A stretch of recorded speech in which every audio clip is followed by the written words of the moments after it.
General साहब, आप strategy को कैसे देख रहे हैं? अब ये फिर से शिप्स अपने बुलाएंगे, अपने वॉरशिप्स, अगर ये वॉर बढ़ती है और जैसा कि ये ट्रंप बोल रहे हैं कि हम सारे एनर्जी साइट्स पे हमला करेंगे, तो ये फिर से अपने वॉरशिप्स को लाएंगे जो इन पे आग लग गई थी, उनको ये भगाया? अगर अपने देखिए, इनका जो जेराल्ड फोर्ड था, ये कहानियां बता रहे हैं कि उसकी लॉन्ड्री में आग लग गई, शॉर्ट सर्किट हो गया।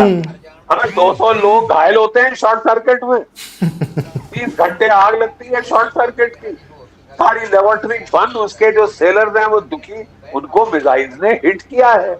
जी। आप एक भी, अगर आप खर्ग आइलैंड को पकड़ना चाहते हैं, मेरीन लैंडिंग के लिए आपके शिप्स को अंदर आना पड़ेगा।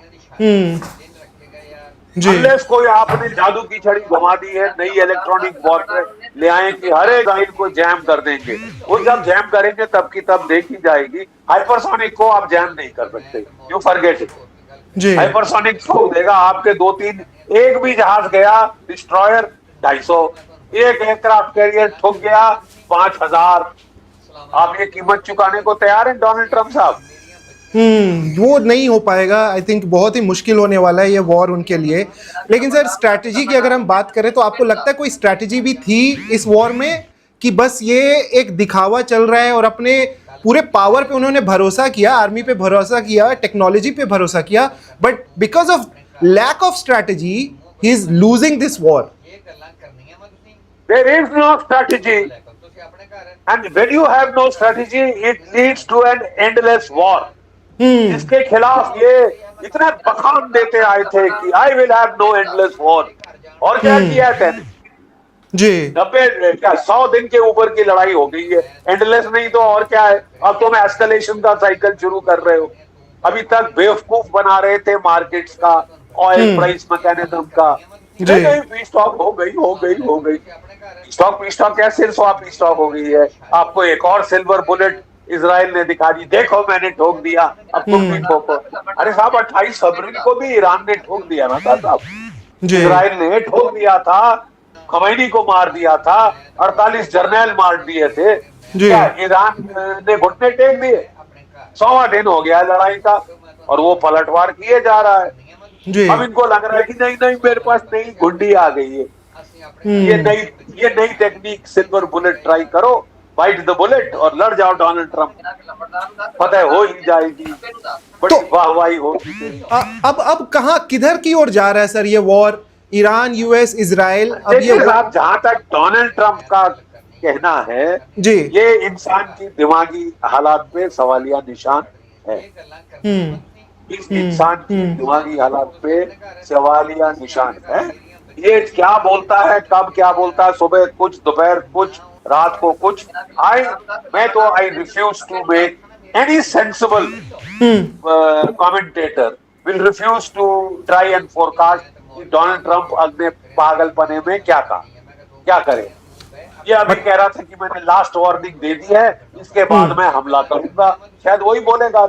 ये तैयार करेगा अमेरिका की मिड टर्म इलेक्टोरेट को लड़ाई में एस्केलेशन के लिए कि अब विक्ट्री हो जाएगी, उसने ऑलरेडी धमकी दे दी है कि इजराइल के सारे शिप रेड सी से बंद।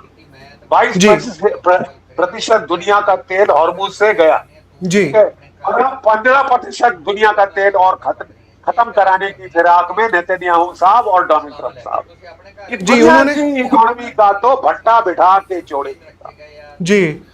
ऑलरेडी उन्होंने बाब अल मंदेब को भी बंद कर दिया है जब से अटैक हुआ है, जब से अटैक शुरू हुए हैं, और काफी ज्यादा गंभीर होता जा रहा है मामला, और शिप्स भी काफी सारे जलाए गए हैं। आज भी एक शिप जलाया गया है। सर, एक बड़ी खबर थी जो बहुत सारे मीडिया हाउसेस ने बिल्कुल कवर नहीं किया, और वो खबर ये थी कि एक शिप जिसमें कि 24 या 23 भारतीय नाविक थे, 24 भारतीय नाविक थे, और उस पर अमेरिकन मिसाइल गिरा और उस पर आग लग गई थी, और इंडियन नेवी को, कोस्ट गार्ड्स को भेजना पड़ा उनको बचाने के लिए, और उन्होंने बड़े ही हीरोइक तरीके से कोस्ट गार्ड्स ने बचाया उन 24 नाविकों को। उसकी बात कोई नहीं कर रहा, सरकार भी उसके बारे में कोई बात नहीं कर रही, लेकिन जो मिसाइल्स गिरे थे उस शिप पे और इंडियंस के ऊपर, वो अमेरिकन मिसाइल्स थे।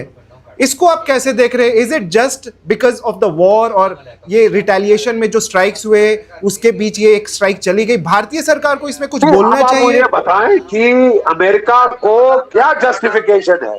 Are they at war with India? क्या जस्टिफिकेशन है हमारे जहाजों पर फायर करने की, नुकसान जानी माली पहुंचाने की? जी, क्या व्हाट इज द जस्टिफिकेशन?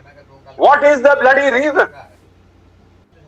साहब गलती में लग गया, मजे ले रहे थे तो, लेकिन कोई ऐसी माफी भी नहीं है, या हमारी सरकार की तरफ से भी कुछ इसमें बोला नहीं जा रहा है, या कोई सवाल नहीं उठाए जा रहे?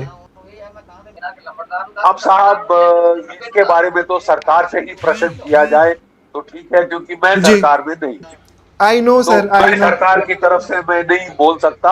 जी। लेकिन ये बड़े मुझे भी विश्वास है कि इतनी सस्ती तो भारत की जाने नहीं है, और जी। बिहाइंड द सीन्स, पर्दे के पीछे काफी कुछ हो रहा होगा, इसका मैं अंदाज लगा सकता हूँ। लेकिन कुछ अथॉरिटेटिवली कहना तो केवल सरकार कह पाएगी। जी, लेकिन जी। ये अनएक्सेप्टेबल है, अनएक्सेप्टेबल। या तो कहें गलती से लग गया साहब, ईरान का शिप समझ के लगा दिया, तो कम से कम an apology is called for. बिल्कुल। जो जानी माली नुकसान हुआ है उसकी कॉम्पेंसेशन इज कॉल्ड फॉर। अब जहां जी। मर्जी जाए तो हमें, आप जाए वहां ठोके जाएं, तो ये कब तक चलेगा साहब? सो अब ये वॉर सर खत्म, नहीं, तो ये फिर बिल्कुल तो फिर आपने तो भारत का भी, अगर ये गलती अमेरिका से हो सकती है तो कुछ गलती हमारी डिस्ट्रॉयर से भी हो सकती है, बिल्कुल। 10 डिग्री चैनल के आसपास। ठीक है, अब ऐसे में थोड़ी ना बात आनी चाहिए। डोनाल्ड ट्रम्प कह रहे हैं आई लव इंडिया, ये प्यार है साहब आपका? बंदे मार रहे हो, हमारे जहाजों पे स्ट्राइक कर रहे हो, ओपनली स्ट्राइक कर रहे हो, जी। तो आपको तो हरजाना देना चाहिए। हमें तो समझ नहीं आया कि रीजन क्या है एक अनआर्म्ड इंडियन शिप के ऊपर हमला करने का। What is the reason? तो आपको सफाई देनी होगी ना साहब, कि मारा तो क्यों मारा? जी सर, अगर गलती से लगा है तो कायदे से आप हरजाना भरिए, जानों का, माली नुकसान का। उस पे कोई चर्चा ही नहीं हो रही, कोई उस पे बात ही नहीं कर रहा सर। हम भी मतलब मीडिया में भी हम नहीं देख रहे कि कोई इस मुद्दे को उठा रहा है। लेकिन सर ये आप कैसे देखते कि अपाचे हेलीकॉप्टर को जो मारा गया, जो गिराया गया, उसके दोनों जो भी क्रू मेंबर्स थे वो बच गए, लेकिन ट्रंप दिखाते हैं कि एक अपाचे हेलीकॉप्टर गिरा और मैंने अपना पूरा डिसीजन 180 डिग्री बदल दिया। आप टेक्निकल एक्सपर्ट्स भी हैं सर, आप बता सकते हैं अपाचे हेलीकॉप्टर कितनी बड़ी बात है, एक अपाचे को गिराना। पूरे वॉर में हम इसको देखें कि केवल अपाचे हेलीकॉप्टर गिरने की वजह से ट्रंप हमला कर सकते हैं या वॉर को दोबारा शुरू कर सकते हैं? नहीं, बहाना तो वो कुछ भी ले सकते हैं। बात ऐसी है कि आप अपाचे हेलीकॉप्टर भेज रहे हैं उस पर हमला कर दे, वो अपना बचाव भी ना करे। मतलब नया फलसफा है कि बचाया क्यों अपने आप को, चुपचाप से मार क्यों नहीं खाई? कौन देश करता है जहां जंग चल रही है? अपनी सेल्फ डिफेंस का हक हर एक किसी को है। आप अपाचे हेलीकॉप्टर भेज रहे हैं कि मैं उसकी मिसाइल बोट्स डुबो दूंगा, ये कर दूंगा, वो कर दूंगा, ठीक है, उसके जहाजों को नुकसान पहुंचाऊंगा, तो वो बचाव का कार्रवाई करेगा। आप भी तो एयर डिफेंस वहां पे चला रहे हैं ताबड़तोड़। अब आपको लग रहा है कि एक नई one silver bullet more and this war is over. जी। अरे साहब, दैट्स ऑल दैट आई। लेकिन समझ के करिए, फूक कर करिए जो कर रहे हैं, क्योंकि उसका हरजाना पूरी दुनिया को भुगतना होगा। अगर बाबल मंदेब स्ट्रेट बंद हो गई, आप दुनिया की इकोनॉमी की तबाही का शरेआम डोनाल्ड ट्रंप ऐलान कर रहे हैं। और फिर आप वाहवाही ले लीजिए नेतन्याहू से या जिससे भी। लेकिन इसका रियलाइजेशन दुनिया को भी नहीं हो पा रहा कि किस लेवल का ये वॉर मतलब कितनी गरीबी ला सकता है, कितना इन्फ्लेशन। आप जैसा बोल रहे थे बिल्कुल सही है। यूएस में अब ये चर्चा होने लगी, 4.2% इन्फ्लेशन बढ़ गया यूएसए में, तो अब उधर भी विद्रोह होना शुरू हो गया, प्रोटेस्ट होना शुरू हो चुके हैं। काफी ज्यादा जो वहां के लोकल पॉलिटिशियंस है सवाल उठा रहे हैं डोनाल्ड ट्रंप पे। पूरी दुनिया में सर माहौल बदल चुका है, हर जगह पेट्रोल डीजल के प्राइसेस बढ़ चुके हैं। आपका प्रेडिक्शन ऑब्वियसली बिल्कुल सही होता जा रहा। बस एक चीज जो है, जैसा आपने बोला कि ये वॉर खत्म कब होगी, ट्रंप की वजह से कोई प्रिडिक्ट नहीं कर सकता। लेकिन अब आप थोड़ा ये जो संकट आता जा रहा है, पूरा संकट आता जा रहा है, इसमें कोई रास्ता आपको भारत के लिए, हमारे देश के लिए कोई रास्ता नजर आ रहा है? क्योंकि अभी भी हमारी डिपेंडेंसी है, ऑयल को लेकर के चल रहे हैं रशिया से हमारा। देखिए जहां तक इंडियन नेशनल इंटरेस्ट का सवाल है, जी। हमारे राष्ट्र हित में है कि ये वॉर तुरंत इसी वक्त बंद हो। काफी नुकसान हमारा हो चुका है जी। और तबाही के तरफ हमको नेतन्याहू धकेल रहे। क्या बोले, थैंक यू नोट भेजे कि हमारी इकोनॉमी साहब 7% से ज्यादा पे चढ़ रही है, वो 5.9 पे आ जाएगी, ये एक महीना और चले। 5.9%, 2-2.5% जीडीपी ग्रोथ हमारा कट हो जाएगा। $700 बिलियन का फॉरेक्स रिजर्व था। तेल की कीमतें जो आसमान पे चढ़ी है वो $500 बिलियन पे आने वाला है। ठीक है साहब जी। अभी तो ये ट्रेलर है, अभी जो ऑयल प्राइसेस जो है वो अब हिट करना शुरू होंगी, क्योंकि अभी तक लोगों ने स्ट्रेटेजिक पेट्रोलियम रिजर्व से निकाल के सारे देशों ने तेल की कीमत से ज्यादा बढ़ने नहीं दी है जी। कब तक ये करेंगे? अब इसके बाद उनको प्राइस राइज करानी पड़ेगी एस्ट्रोनॉमिकल, $150 से $200 प्रति बैरल। बड़े खुश हो रहे थे ना कि आपकी इकोनॉमी अच्छा कर रही है, अब नाक से आप भंगड़ा शुरू करो। आपकी इकोनॉमी की तबाही आपके दोस्त कर रहे हैं। अमेरिका और इजराइल मिलकर यूरोप की इकोनॉमी, एशिया की इकोनॉमी, दुनिया की इकोनॉमी में तबाही ला रहे हैं जी। तबाही जी। और अगर हम ना बोले तो फिर आपसे बड़ा हमें क्या बोले? आप अपनी दुश्मनाई करना चाहते हैं औरों की वफा निभाने के लिए। बहुत अच्छे दोस्त हैं हमारे, अरे हम भी यही समझते थे साहब, बहुत घनिष्ठ मित्र समझते थे, लेकिन वो तो कह रहे हैं अगर तुम्हारी इकोनॉमी भाग में जा रही है तो जाए, मेरी सिक्योरिटी जरूरी है ना, तुम थोड़ी ना जरूरी हो, तुम दवाई में जाओ, खसमन खाओ। तो ये बात हो गई साहब, we don't care, we don't care. America की इकोनॉमी में जाए तो डोनाल्ड ट्रंप जाएगा ना जी, वो तो मोहरा है हमारा जी, तो अगला आएगा हम उसको भी खरीद लेंगे। अब ये खरीद लेंगे। तो ये सर अगर जैसे वहां पे मिड टर्म इलेक्शंस होने वाले हैं तो नवंबर तक भी चल सकता है क्या ये, मतलब वॉर? और एक जो प्रॉब्लम है, जो सबसे बड़ा सवाल है कि ट्रंप अपने आप को एक विजेता की तरह इस वॉर से निकलना चाहते हैं, जिसकी चर्चा हम काफी बार कर चुके हैं, लेकिन ईरान लगातार उनको हराए हुए है। तो ट्रंप इसको खत्म कैसे करेंगे और कब करेंगे? देखिए साहब, let me say one thing very clear जी। Iran has an asymmetric warfare strategy, wins if it does not lose. America loses if it does not win. और विन तभी आप कर पाएंगे अगर आप बूट्स ऑन द ग्राउंड डालें। उतने बूट्स ऑन द ग्राउंड के लिए आपको कंस्क्रिप्शन करनी पड़ेगी। अमेरिका में है दम, अरे है माइक का लाल में दम की तरह कंस्क्रिप्शन ऑर्डर करके दिखा दे अमेरिका में, देख तेरा पॉलिटिकल फ्यूचर क्या होता है, कर दे। अरे बहुत आपने सही बात बोली। रिचर्ड मलाउस निक्सन ने भी वियतनाम में बड़े पंगे लिए थे ना साहब जी, इम्पीच हो गया, इम्पीचमेंट हो गई। अब आप इम्पीचमेंट कराना के बगैर आपका दिल नहीं भरता तो फिर दुनिया क्या करे? आप समझते हैं कि आप अमेरिका के लोग लाखों की तादाद में बर्बाद होंगे और आपके पॉलिटिकल फ्यूचर को कोई आंच नहीं आएगी, तो फिर आप ख्वाबों की दुनिया में हैं। जितना जल्दी आप हकीकत की तरफ आ जाएं उतना अच्छा।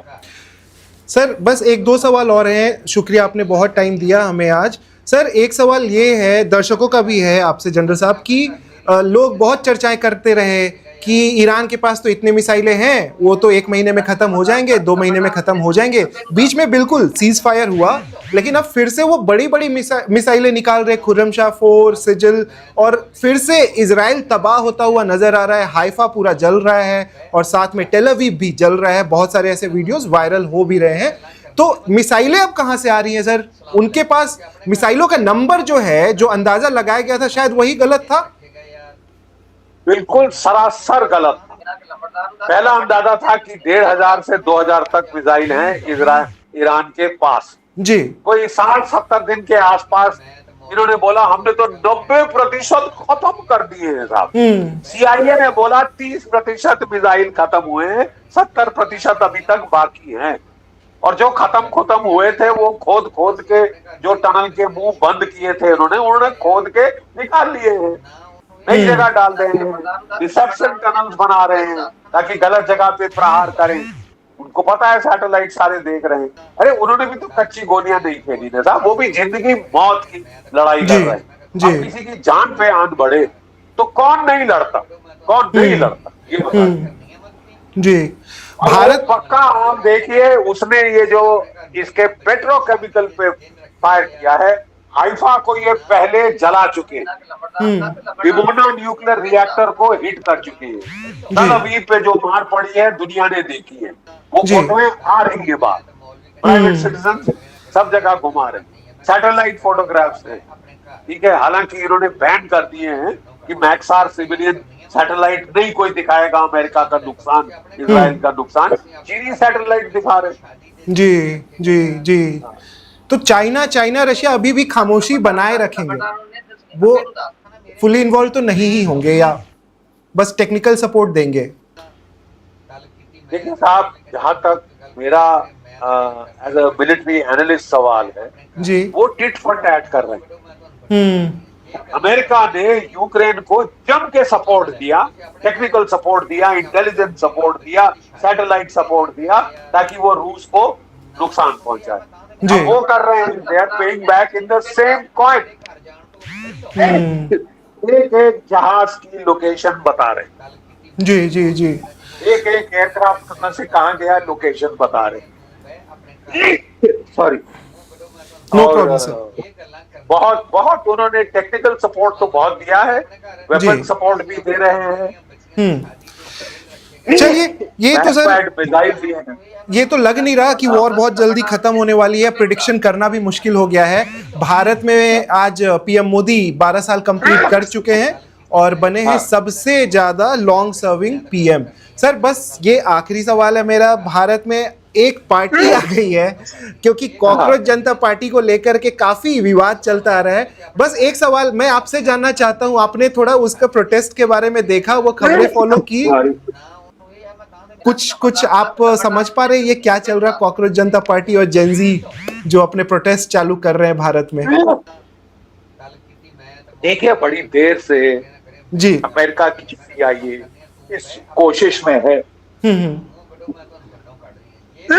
सॉरी, मेरे को जी जी जी, no problem sir, please take your time sir, please take your time. मैं थोड़ा काफी